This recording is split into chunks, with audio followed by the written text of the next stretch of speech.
What on earth is happening with Hello Kitty? If you, like me, are chronically online, you might be asking yourself that question because for the last couple of years, images of the beloved Sanrio character doing things like drugs or accounting, posing with weapons, and being covered in various bodily fluids flooded the internet. But why? Isn't she canonically like 7 years old? What is going on with Hello Kitty? My name is Juno, your local Mothman. Welcome to my channel where I talk about the internet, art, and how it makes us feel. And today, in the second installment of my Internet Phenomena series, we will be taking a look at what led to the image of Hello Kitty to be twisted into something more violent and adult. Because of our subject today, I would like to introduce you to my Hello Kitty branded censor. She's gonna be appearing quite a lot because I would like to have a chance of getting paid this month. And biggest thank you to my Patreons for making this video possible. Fungus Finder, LEJBR, Zachary Hagen, Sashira, The Artistic Dragon, Artur Tchaikovsky, Interbenate, and Look. Now, before we talk about Satanism, marketing failures, historical inaccuracies, and corruption kinks, we first need to truly establish what Hello Kitty is about and where she even comes from. It's the early 1960s and it's the time of violent unrest in Japan. The entire country, following the lead of coal miners at Mike Coal Mines, erupts in protest, forcing Prime Minister Nobusuke Kishi to resign. At the same time, one Shintaro Tsuji leaves his position in the local government after almost being involved in a slander campaign against political opponents of his friend. Out of its job, Tsuji uses 1 million yen in capital he has collected and what little commerce skills he has to launch the Yamanashi Silk Company that in 1973 would become Sanrio. In the beginning, Tsuji's company used the same business model that it would later reverse, that is, licensing characters such as the Peanuts and producing merchandise with them. But licensing fees were an annoyance to Shintaro, who decided to hire his own character designers. And so, in 1974, Yuko Shimuzu's creative mind gave birth to a little feline character named Hello Kitty. It's difficult to truly explain how incredibly lucky Sanrio has been because since 1974, Hello Kitty has become inescapable. She is on everything, doing anything, and no matter where you go, you will find some Hello Kitty merchandise. And that's all thanks to Sanrio's marketing strategies. So, there are 3 messages in Hello Kitty. First is, you should be loved, and you need to be nice to others to be loved. The ribbon represents human connections. We should get along with each other. Lastly, having no mouth means we need to express ourselves with our actions, not only by words. Those are the meanings. Hello Kitty became synonymous with girls of any age, really. At first, Sanrio only marketed their merchandise towards a preteen children audience, but with the rise of popularity of kawaii, more and more teenagers and even adults started to buy Sanrio products. So the company corrected their course, offering products to a variety of consumers. With time, this little sweet cartoon cat became inescapable. Hello Kitty was everywhere. And it's easy to see why. Her design is impeccable. She is round and simple, and as Sanrio repeatedly stated, her lack of expression and a more noticeable lack of a mouth is a very purposeful decision. As Yuko Yamaguchi, Hello Kitty's designer, said in a Times article, it's so that people who look at her can project their own feelings onto her face, because she has an expressionless face. Kitty looks happy when people are happy. She looks sad when they are sad. For this psychological reason, we thought that she shouldn't be tied to any emotion, and that's why she doesn't have a mouth. But not only that, as Hello Kitty became a global phenomena and a symbol of friendship and hope, she outgrew Sanrio. She was no longer just an IP of some Japanese company, she was Hello Kitty, a cultural icon. And so this little kitty that apparently lives in London with her twin sister became UNICEF's special friend of children and the Japanese tourism ambassador in China and Hong Kong. Remember that for later. It will be important, I promise. And speaking of Hong Kong, now that we established what Hello Kitty is, how she came to be, and what she stands for, we need to talk about the first time Hello Kitty entered the public consciousness in a dark and twisted way, undoubtedly tainting her image forever. I will now be speaking about a true crime case that's been hailed as the Hello Kitty murder. I will not be going into detail about what happened out of respect for the victim, Fan Mani, and her son. And if you decide to go and look it up, please do so with an understanding that this case is incredibly disturbing. This tragic event took place in 1999 in a crime-ridden Hong Kong. On 24th of May of 1999, a 14-year-old girl led the police to an apartment building in Tsim Sha Tsui, where the cops discovered a crime scene, and amongst the items found, there was a female skull inside of a Hello Kitty toy. That skull belonged to Fan Mani, who was a young woman that was terribly mistreated by life and that didn't deserve such a tragic end.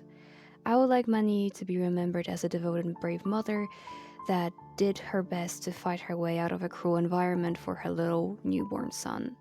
And her right to see her child grow up was unfairly taken away from her in a twisted and cruel way. Thankfully, thanks to the 14-year-old girl's cooperation, the perpetrators of Mani's torment have been captured and fittingly punished. And Mani's death wasn't in vain, since to many people this tragic case was a wake-up call to the gang and crime problem in Hong Kong, and since then the region has changed for the better. As far as I could find, Sanrio never made any official statement about the situation, and that's probably for the better. However, the damage to the brand image has been done. A sadistic act being performed in an apartment filled with Hello Kitty merchandise left its impact, and the foundations for the association of crime, drugs, and violence with Hello Kitty have been laid. Okay guys, listen, I have a question. How many of you grew up not being allowed to get things with Hello Kitty because of your religion? So, I grew up in a deeply Catholic household, and amongst the things I wasn't allowed to watch, besides the new, at the time, My Little Pony series and Harry Potter, was, you guessed it, Hello Kitty. Now, maybe some of you that have experiences with Christianity understand why my parents didn't want me watching MLP or Harry Potter. Obviously, both of these IPs are about magic, but Hello Kitty? What did she do? You see, she is a demon. That's right. All this time, you guys thought that this expressionless feline with a cute little outfit and a bow on her ear was innocent? Well, you were wrong, because it was this girl and she had mouth cancer. I forgot her name, but her mother made a deal with the devil to cure her from cancer or something, so they made a deal that if he did it, then she had to make a show named Hello Kitty, and kitty in Japanese means the devil, and her cat ears stand for the devil. Or something like that. In the early 2000s, a myth about Hello Kitty's origins spread. Apparently, Hello Kitty came to be due to a pact a Chinese woman whose daughter had some form of mouth cancer made with the devil. As a payment for curing the daughter, the mother was forced to create a character that the demon could embody and terrorize the world through. Is there any merit to the story? No, obviously. I would personally chalk it up to overprotective parents falling for a creepypasta with a pinch of xenophobia added to the mix, since I know people who truly believe that anything from Japan is satanic. Just look how satanic this is. Ooh, it makes me sick. But with such an idea being widespread enough to the point where it reached my parents, and with the fact that you can easily find people discussing Hello Kitty's ties to Satan, the Freemasons and the Illuminati, we can conclude that there are large groups of people that have been distrustful of Hello Kitty for decades now. And to a degree, they prophesized what the internet did to Hello Kitty next. This AI slop image is one of many I found while doing my research about this subject. All you need to do is type in Hello Kitty, and at some point sooner rather than later, you will be looking at an image of Hello Kitty zooted out of her little cat brain. What kind of substances is she taking? All of them. Like a true girl boss, Hello Kitty doesn't discriminate, and you'll see her indulging in everything. Not only that, people take it upon themselves to paste Hello Kitty branding onto some questionable things they own. You can find her visage planted on cigarette boxes, alcohol, bongs, blunts, and pill bottles. She and people dripped out in her merch are seen posing with guns and symbolism usually associated with gangs. Hello Kitty in the 2020s went from being a cuddling mascot with a message of spreading friendship around the globe to being an edgelord icon and a sex symbol. And this change happened as a result of actions from two different groups that couldn't be more ideologically different. This is a Hello Kitty girl, and according to the Urban Dictionary, she is a mentally messed up fine woman who likes Hello Kitty. Hello Kitty girls are sometimes found in psychiatric wards. Around 2023, the Hello Kitty girl hashtag started popping off on TikTok, with anime memes with captions such as me finding my homie after he went on a date with a Hello Kitty girl, and me and the boys after trying to stop a Hello Kitty girl from flirting with a shy friend of the group. At first, it might seem that linking a girl's enjoyment of Hello Kitty to a mental illness or murderous intent is shocking. But those of you that pay attention to the internet already know that this is nothing new. It falls in line with how a lot of women that are into cutesy or girly things get treated and branded as dangerous. To me, Hello Kitty girls are crazy sentiment sounds the same as K-pop stans are crazy, Lana Del Rey fans are crazy, and Fujoshis are crazy, etc. Essentially, by following that logic, enjoying something that is marketed to women as a woman is a sign of mental illness. However, on the other hand, I think that the Hello Kitty girl became a thing because there is definitely an overlap with Hello Kitty fans and the menhera community, which, if you want me to talk about menhera in depth, let me know in the comments down below. To summarize, menhera is a term that describes a woman that experiences some kind of mental health struggle, mainly borderline personality disorder, and also enjoys cute things. There is a fashion side to this community that is based on kawaii themes, and because of that, Hello Kitty also appears in menhera aesthetics.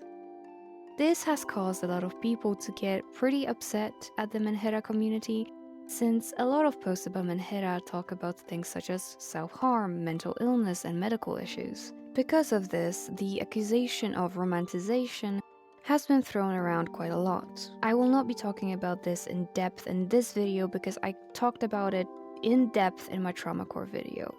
If you're looking for an in-depth analysis of why Hello Kitty plays a role in trends and aesthetics that have to do with horrific or sad things, you can find that video linked down below. But Hello Kitty isn't only appealing to adult women that struggle with their mental health. In an interesting twist, Hello Kitty became a sex icon. But before we get too sexy, let's first talk about the antithesis of sexy: 4chan basement dwellers. Because Hello Kitty became somewhat of an edgelord darling, with the aforementioned crime edits of this little feline taking part in illegal activities, as well as various weapons being decorated with Hello Kitty stickers, she became what I like to call an ironic mascot. If you were ever interested in My Little Pony, and just maybe would sneak away with your mom's laptop to watch the show without your Catholic parents noticing, at some point you probably stumbled across an image of your favorite pony saying a slur or engaging in some kind of debauchery. The edgelord mascots are usually fairly innocent, bland characters from child media or anime that later get used as a blank canvas to project the editor's ideals and thoughts. And that's the key term that will unlock this mystery of how Hello Kitty became what she is nowadays. Blank canvas. Because Hello Kitty's bland cuteness is her main issue. What happens when you see something cute? Do you coo and aw? Do you want to pet it or give it a hug? Or maybe you want to squeeze it, or if you're anything like me, bite it?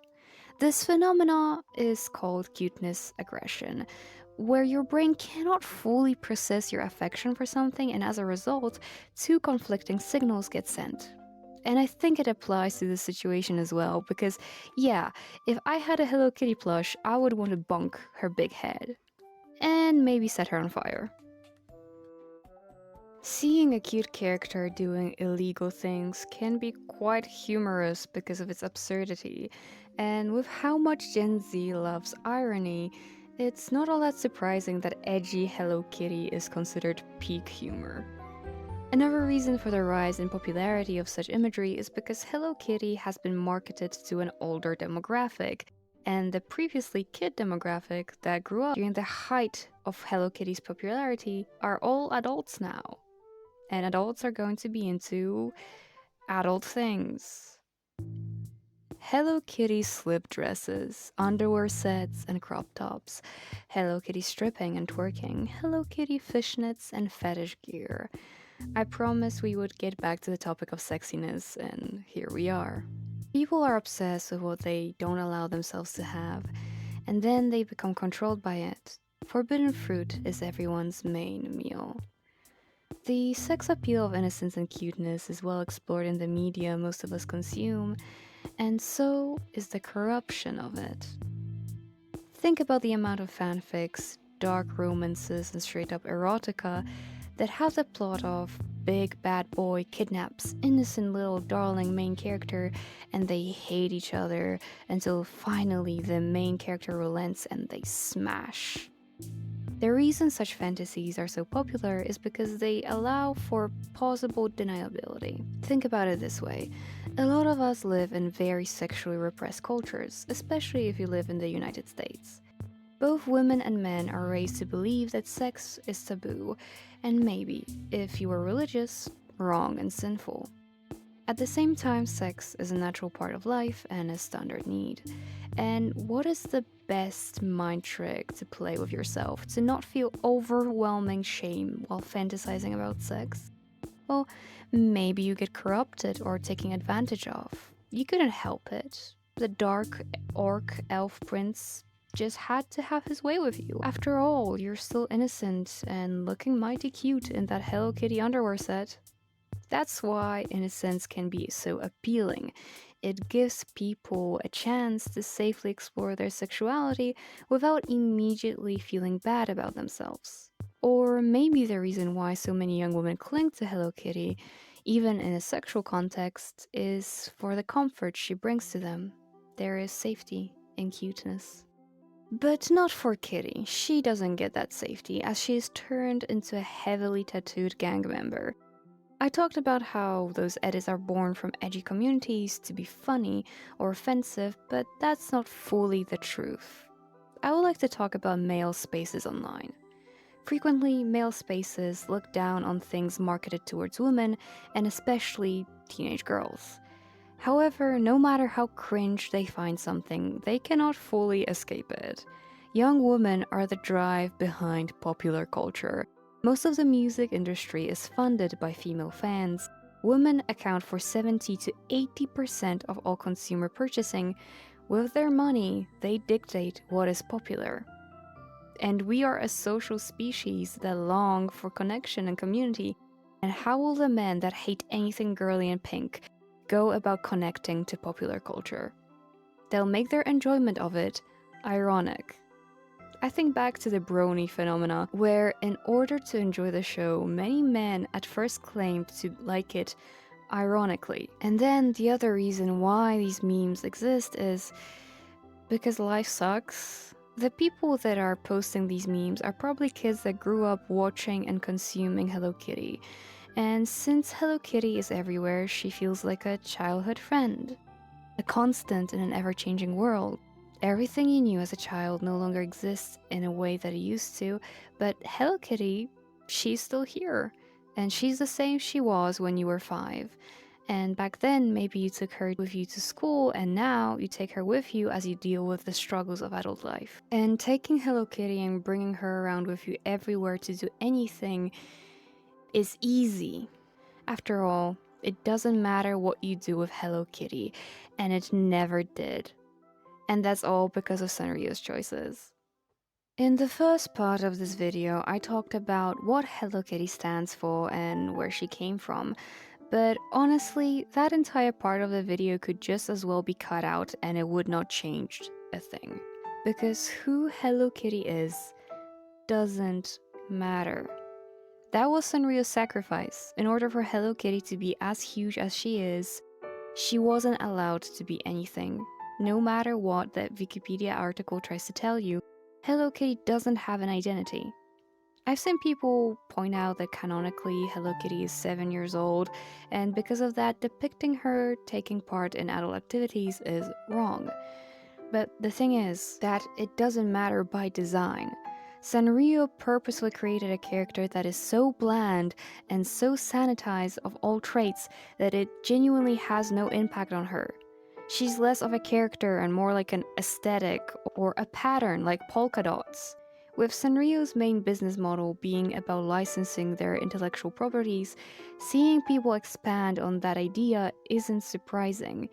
It is a critique or just a simple observation. Hello Kitty is on everything. You used to play with your Hello Kitty plush, eat from your Hello Kitty lunchbox, and put Hello Kitty hair clips in your hair. What is stopping you from putting on your Hello Kitty underwear, smoking weed from your Hello Kitty bong, and shooting your neighbors with your Hello Kitty Glock? So, what now? Where do we go from here? What is the correct approach to this situation? I say that any and all responses to this are correct. And again, that's by design. Sanrio pushed for Hello Kitty to be a blank slate, something that you can project your feelings onto, so people project their thoughts and ideas onto her. If you are outraged that this sweet, adorable Hello Kitty is used in an inappropriate context, that is absolutely fair. If you think that it's funny that Hello Kitty is edited into doing violent or sexual things, that is also fair.